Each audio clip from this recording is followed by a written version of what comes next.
It was a bright, stormy afternoon in the small town of Maplewood when a teenage boy stopped his bike in the pouring rain.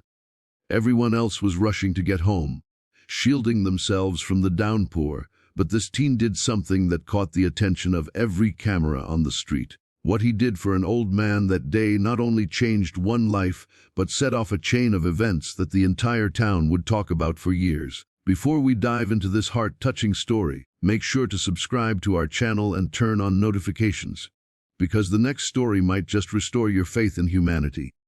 The town of Maplewood, nestled between rolling hills and quiet streets, was the kind of place where everyone knew everyone, or at least thought they did. That day, a thick gray cloud had rolled in by noon, covering what was supposed to be a sunny day. The rain came suddenly, hammering the roads and forcing people to hurry indoors. But for one 16-year-old boy named Ryan Miller, the storm became the start of something far greater than a simple act of kindness. Ryan was a typical high school junior, bright, funny, but often misunderstood. He wasn't the best student, nor the most popular. He spent his weekends working part-time at a small auto repair shop, saving money for his dream, a used motorcycle he'd seen online. His mom, a single mother, always told him, "Ryan, it's not about what you have, it's about what you give." But Ryan didn't think much about that until that day. He was biking home from work when the rain began. His jacket was soaked within seconds, but he didn't mind. The roads were empty, except for one old man standing by the corner of Oak Street. The man was struggling with a cane, trying to pull a small cart filled with groceries through a puddle that seemed more like a pond. Ryan slowed down, watching as the man's bag tore open, spilling apples across the wet sidewalk. "Hey, sir, you okay?" Ryan called out, parking his bike. The old man looked up, water dripping from his hat. His name was George Whitman, though Ryan didn't know it yet. George was in his late 70s, a retired carpenter who lived alone on the far end of town. He'd gone out to buy groceries before the storm hit, not expecting the skies to open up like this. His back was bent and his steps shaky, but he tried to smile through the discomfort. "I'm fine, son," he replied, trying to pick up the apples, but his hands trembled. One apple rolled into the street, and without thinking, Ryan dashed after it, narrowly avoiding a passing car. The driver honked angrily, but Ryan didn't care. He grabbed the apple and returned, kneeling beside the man. "You're not fine," Ryan said gently. "Let me help you." At that moment, a passing car slowed down. Someone inside had started recording the scene, just a teen helping an old man in the rain. But what none of them knew was that this moment would later make national headlines. Ryan picked up the scattered groceries, rearranged them in the cart, and offered his arm. "Where do you live, sir? I can walk you home." George hesitated. He didn't want to be a burden, but his legs were weak, and the rain wasn't letting up. Finally, he nodded. Just a few blocks down, past the bridge. They began walking together under the pouring rain. Ryan pushed the cart while George leaned on his arm. Cars splashed by, but neither cared. They talked along the way, about small things at first. Ryan learned that George had lost his wife 3 years ago and had no children nearby. Most of his friends had passed on. He spent his days fixing small things in his workshop, keeping himself busy. As they reached the bridge, the water beneath roared louder than usual. The rain had caused the creek to swell, and the old wooden boards were slippery. "Careful here," Ryan warned. But before they could cross, a gust of wind knocked George's hat into the stream. Instinctively, Ryan dropped the cart and chased after it. "Don't worry about it, son," George shouted. But Ryan had already jumped off the bridge's edge onto the lower path, trying to catch the hat before it floated away.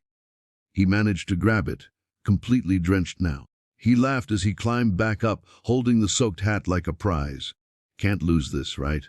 Ryan said cheerfully, placing it back on George's head. The old man smiled, his eyes soft. "You remind me of my grandson," he said quietly. "He used to do things like that, always helping, never asking." Ryan grinned. "Well, I guess kindness runs in the generation gap." As they crossed the bridge, something unexpected happened. A truck lost control at the turn ahead, sliding on the wet road. Ryan saw it coming and instinctively pushed George out of the way. The cart flew into the air, groceries scattered everywhere. The truck screeched to a stop just inches from Ryan, splashing mud all over him. The driver jumped out, shaking. "Kid, are you okay?"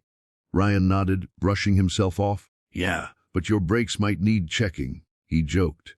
George looked at him in disbelief. The teenager had just risked his life for a man he didn't even know. When they finally reached George's small home, a wooden cabin tucked behind old maple trees, Ryan helped him inside, set the groceries on the counter, and made sure the stove was on. The house smelled of pine and old furniture. There were photos on the wall, George and his wife in younger days, a smiling boy in military uniform, and a letter framed in the hallway. "Is that your son?" Ryan asked, pointing. George's smile faded. "That's Michael. He served overseas. Haven't seen him in years." Ryan didn't press. Instead, he looked around and noticed something odd. The roof was leaking, and the floorboards near the door were warped from water damage. "You need help fixing this place, sir," he said. George laughed. "I've been saying that for 10 years. "Well," Ryan replied, "I know my way around tools. I work at a repair shop. Maybe I can stop by this weekend, help patch the leaks." George stared at him for a moment, his eyes glistening. "You'd do that?" "Sure," Ryan shrugged. "Besides, I owe you for the excitement today." They shared a laugh as thunder rolled outside. Ryan called his mom to let her know he was helping someone and would be late. His mom didn't mind. She always said kindness had its own timing. When Ryan finally left, the cameras on the street had already done their job. The video of him helping George in the rain had gone viral overnight. By morning, thousands of people had shared it. News stations picked it up, calling him the teen hero of Maplewood. At school, Ryan was stunned by the attention.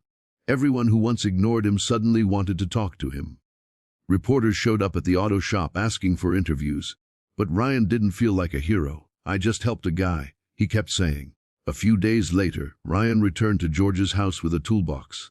Together, they patched leaks, repaired the porch, and even built a new cart for groceries. Over time, a strong bond grew between them, like family that fate had reunited. But the story took an unexpected turn.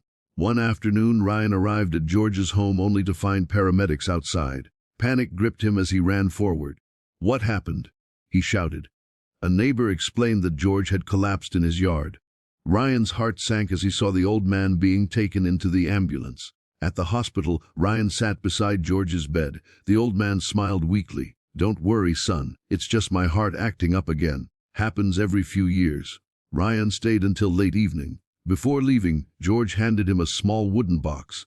"If something ever happens to me, promise me you'll open this." Ryan nodded, though he hoped he'd never need to. 2 weeks later, George passed away peacefully in his sleep. Ryan was devastated. The town mourned the man they had all come to know because of that viral video. During the funeral, Ryan placed George's favorite hat on the coffin, a symbol of the day they met. Later that night, Ryan remembered the box. Inside, he found an old letter, a key, and a note addressed to him. "Dear Ryan, you reminded me that kindness still lives in this world. I have no one else to leave this to, so I'm giving you the key to my workshop. Inside, you'll find my tools, my memories, and my dreams. Build something great, son. And remember, helping someone isn't about what you get in return, but about the life you touch." George Whitman. Tears filled Ryan's eyes. He visited the workshop the next morning. Inside, there were neatly arranged tools, sketches of furniture, and a half-finished rocking chair. On the workbench lay a photo of George and his son Michael. Behind it was a sealed envelope with Ryan's name on it. The letter was from George's son, written years ago but never sent. It read, "Dad, I'm sorry I stayed away. I'll come back when I'm ready." A sudden thought struck Ryan. What if Michael never knew his father had passed? Ryan reached out to the local veteran center and managed to trace Michael's last known address. With the help of the news team that had covered his viral video, they finally made contact. A few weeks later, Michael arrived in Maplewood. He was a tall man in his 40s, with the same blue eyes as his father. When he met Ryan, he could barely speak. "You're the boy who helped my dad." Ryan nodded quietly. "He talked about you. He missed you a lot." Michael's voice cracked. "I should have been there." Ryan led him to the workshop. Together, they finished the rocking chair George had started. When it was done, they placed it on the porch, facing the maple trees that George loved so much. The local news covered the reunion, calling it the full circle of keenness. Ryan became known not just as the teen who helped an old man in the rain, but as the boy who brought a family back together. Months later, Ryan's life had completely changed. The auto shop owner offered him a scholarship for trade school. Michael invited him to visit every summer. The video that had started everything continued to circulate online, inspiring thousands around the world. But to Ryan, the real story wasn't in the fame.